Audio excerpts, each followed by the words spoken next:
The Earth needs no introduction.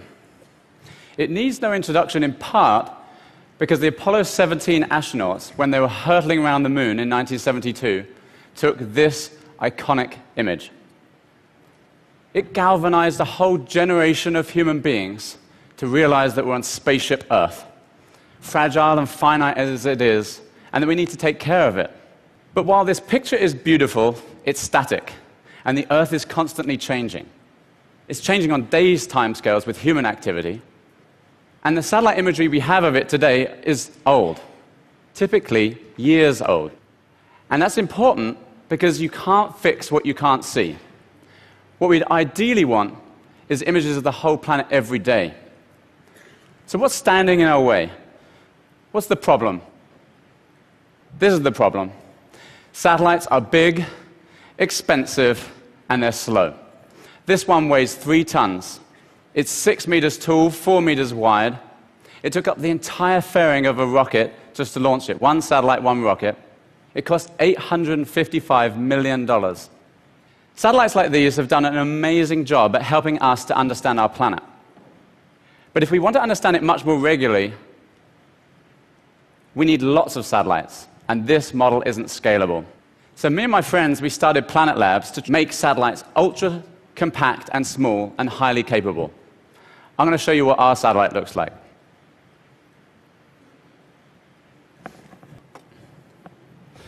This is our satellite. This is not the scale model. This is the real size.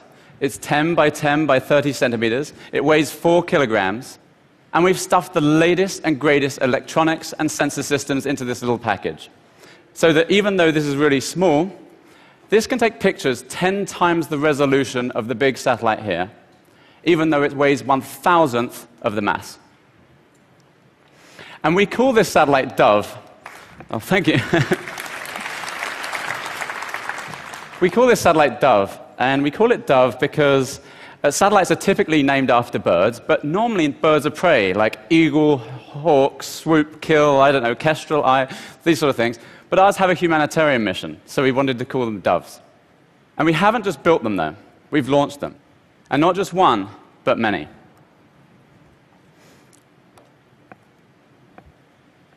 It all started in our garage. Yes, we built our first satellite prototype in our garage. Now, this is pretty normal for a Silicon Valley company that we are, but we believe it's the first time for a space company. And that's not the only trick we learned from Silicon Valley. We rapidly prototype our satellites. We use release early, release often on our software. And we take a different risk approach. We take them outside and test them. We even put satellites in space just to test the satellites. And we've learned to manufacture our satellites at scale. We've used modern production techniques so we can build large numbers of them. I think for the first time. We call it agile aerospace. And that's what's enabled us to put so much capability into this little box. Now, what has bonded our team over the years is the idea of democratizing access to satellite information. In fact, the founders of our company, Chris, Robbie, and I, we met over 15 years ago at the United Nations when they were hosting a conference about exactly that question. How do you use satellites to help humanity? How do you use satellites to help people in developing countries or with climate change? And this is what has bonded us. Our entire team is passionate about using satellites to help humanity. You could say we're space geeks, but not only do we care about what's up there, we care about what's down here too. I'm going to show you a video from just 4 weeks ago of 2 of our satellites being launched from the International Space Station. This is not an animation, this is a video taken by the astronaut looking out of the window. Gives you a bit of a sense of scale, our 2 satellites. It's like some of the smallest satellites ever being launched from the biggest satellite ever. And right at the end, the solar array glints in the sun.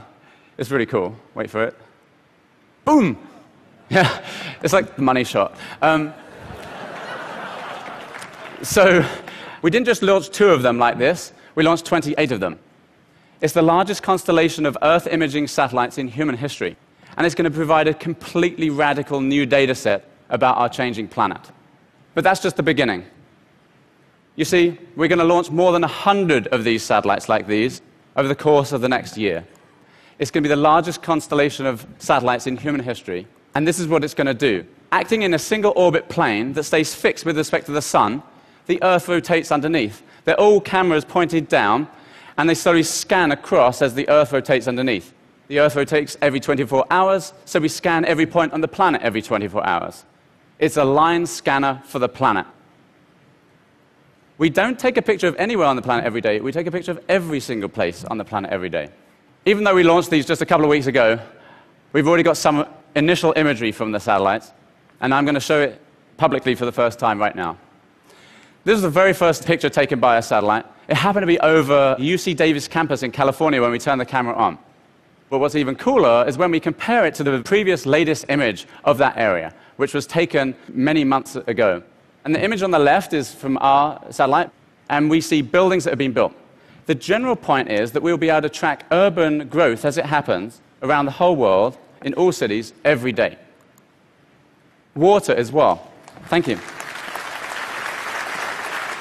We'll be able to see the extent of all water bodies around the whole world every day and help water security. From water security to food security. We'll see crops as they grow in all the fields on every farmer's field around the planet every day and help them to improve crop yield. This is a beautiful image that was taken just a few hours ago when the satellite was flying over Argentina. The general point is there are probably hundreds and thousands of applications of this data. I've mentioned a few, but there's others. Deforestation, the ice caps melting. We can track all these things, every tree on the planet every day. If you took the difference between today's image and yesterday's image, you'd see much of the world news. You'd see floods and fires and earthquakes. And we have decided, therefore, that the best thing that we could do with our data is to ensure universal access to it. We wanted to ensure everyone can see it. Thank you. We want to empower NGOs and companies and scientists and journalists to be able to answer the questions that they have about the planet. We want to enable the developer community to run their apps on our data. In short, we want to democratize access to information about our planet. Which brings me back to this. You see, this will be an entirely new global data set. And we believe that together we can help to take care of our spaceship Earth. And what I would like to leave you with is the following question. If you had access to imagery of the whole planet every single day, what would you do with that data? What problems would you solve? What exploration would you do? Well, I invite you to come and explore with us. Thank you very much.